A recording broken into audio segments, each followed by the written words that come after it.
If he saying कि नहीं अभी थोड़ा हेवी लग रहा है, you can just go ahead with it, ठीक है।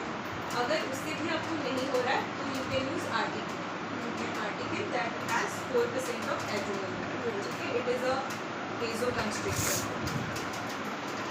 वेसोकंस्ट्रिक्टर होने की वजह से इसका time of duration is more than the lignocaine, ठीक है। कुछ केसेस में आपने एले दे दिया, बट आप जब भी स्टार्ट कर रहे हो, आपने एरोटर स्टार्ट कर लिया, फिर भी पेशेंट को पेन हो रहा है, कुछ भी हो सकता है, पेन हो सकता है पेशेंट को, उसको सब सब्जेक्टिव आ गए, उसको हेवीनेस लग रहा है, उसको नमनेस लग रहा है, सब हो गया, बट स्टिल आप जैसे ही टच करोगे टूथ को वैसे उठ रहा है, नहीं मैम आप टच मत करिए, मुझे बहुत दर्द है, मैं सह नहीं पा रहा, तो that will be due to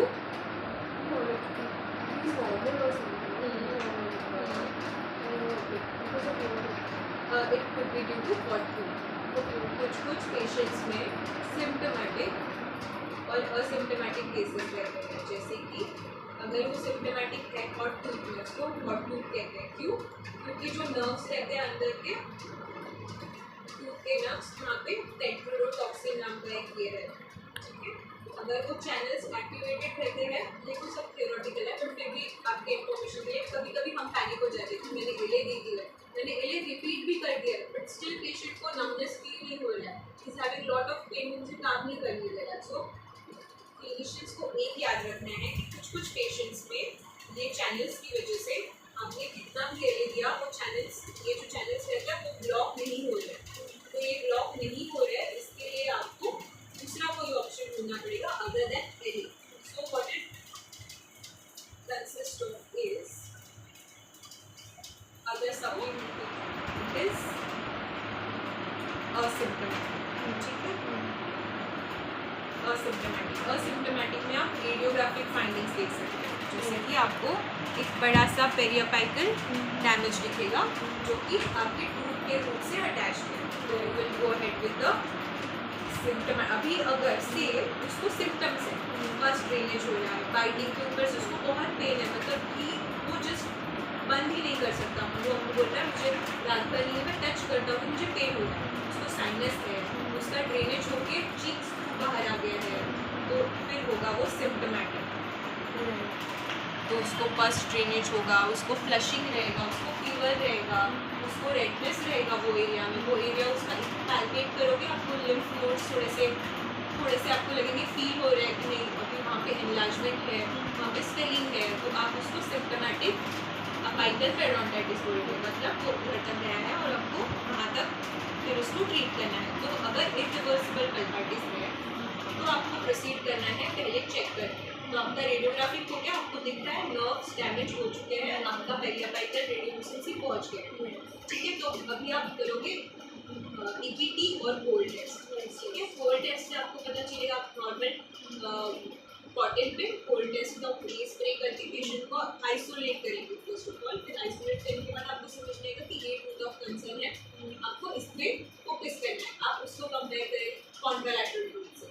अगर मैं 4-6 ले लूँ, मुझे 3-6 भी चेक करना है, कि अगर 4-6 मेरा टूथ ऑफ कंसर्न है तो 3-6 में चेक करूँगी, आपको सेम पेन यहाँ पे फील हो रहा है जिसमें अभी वो कॉटन आपको 4-6 पे लग रहा है, उसको पूछना है कि आपको ऐसे लग रहा है, अगर बोल रहा है वो सेम है तो फिर उसमें आप डिस्टिंग्विश नहीं कर सकोगे कि कौन सा आजादी है। अगर वो बोल रहा है नहीं इसमें मुझे ज़्यादा ड्रॉप मिला है, ठीक है। ड्रॉप मतलब you have entered into the pulp chamber, ठीक है। पल्प चेम्बर में आप गए आपके राउंड बर्ड से, ठीक है, राउंड बर्ड से आपने पल्प चेम्बर को हिट कर दिया है, आपको वहाँ पे दिखेगा एक नॉर्मल, अगर वो वाइटल है तो आपको दिखेगा ब्लीडिंग पॉइंट, ठीक है। तो ऑरिफाइस, एक जो भी ऑरिफाइस आपको मिला रहेगा, आपको वो राउंड बर्ड से पैल्पेट करना है कि चलो मुझे मिल गया, ठीक है। अभी you just keep it back, round पर आपको छोड़ देना है वहीं के लिए, ठीक है। अदरवाइज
ब्लड प्रेशर,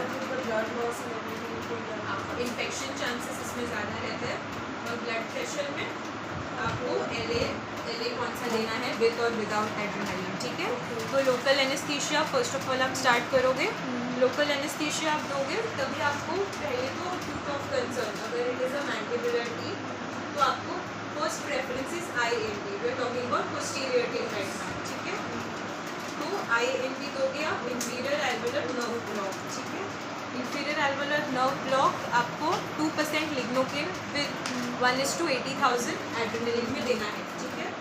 अगर वो बोलता है फिर भी आप पहले तो उसको सिम्टोमेटिक जो भी है ऑब्जेक्टिव और सब्जेक्टिव सिम्टम्स पूछोगे। पहले दे दिया, आप वेट करोगे कुछ टाइम तक, उसको पूछोगे कि क्या क्या फील हो रहा है, आपको कुछ नर्वस फील हो रहा है या आपको लिप्स लैटरल जो होता है, ठीक है, they are manufactured in this way. So ये आपको एक चीज़ लिखनी। दूसरे आप देखोगे कैल्सिफिकेशन है, अगर आपको रेडियोग्राफी में पहले ही कैल्सिफिकेशन दिख रहा है, अगर आपने उसको इग्नोर कर दिया तो आप जब भी एक्सेस कैविटी ओपन करोगे आपको लगेगा मुझे कनाल्स नहीं मिल रहा है, कहाँ गए कनाल्स, मैंने इतने अच्छे से यंग पेशेंट्स में भी कैल्सिफिकेशन होता है, तो आप बोलोगे मुझे कनाल्स नहीं मिल रहा है। तो फर्स्ट थिंग अल्ट्रासाउंड, ठीक है। आपने प्री ऑपरेटिव ही रेडियोग्राफ चेक कर लिया, आपको दिख रहा है वहाँ पे कुछ रेडियोपिक है जहाँ से मुझे अभी उसको हटाने के मतलब मैं उसको हटा नहीं पाई तो मैं कल चेम्बर तक नहीं पहुँच पाऊँगी, तो आपको गो विथ अल्ट्रासाउंड, ठीक है। और बर्ड्स आते हैं, मीन्स बर्ड्स करके आते हैं, अदरवाइज आपको सेफ एंड बर्ड से करना रहता है, ठीक है। But the ideal is ultrasonic. Ultrasonic scaler आप यूज़ कर सकते हो, अल्ट्रासोनिक के काफ़ी टिप्स आते हैं बट नॉर्मल क्लिनिक में अल्ट्रासोनिक स्केलर रहता है, तो आपको अलॉन्ग द वॉल्स, ठीक है। ये आपका टूथ है और इसमें है कैल्सिफिकेशंस, ठीक है, ये कैल्सिफिकेशंस है, ये आपका ये है, ठीक है। आपको आपका अल्ट्रासोनिक स्केलर का टिप यहाँ पे प्लेस करना है अलोंग दिस वॉल, ठीक है, जो भी है बक्कल वॉल, और आपको सिर्फ उसको मूव करना है अलोंग ऑल दिस 4 वॉल्स, ठीक है। अगर आप उसको डिसलॉज करते हो, ठीक है, आप उसको अल्ट्रासोनिक स्केलर से डिसलॉज करके इंटैक्ट निकाल सकते हैं। कभी कभी वो टूट जाता है, कभी कभी आप उसको इंटैक्ट निकाल सकते हो। नॉर्मल हेल्दी पेशेंट है जिसको कोई सिम्टोमेटिक कोई सिस्टम है, एंडोजीन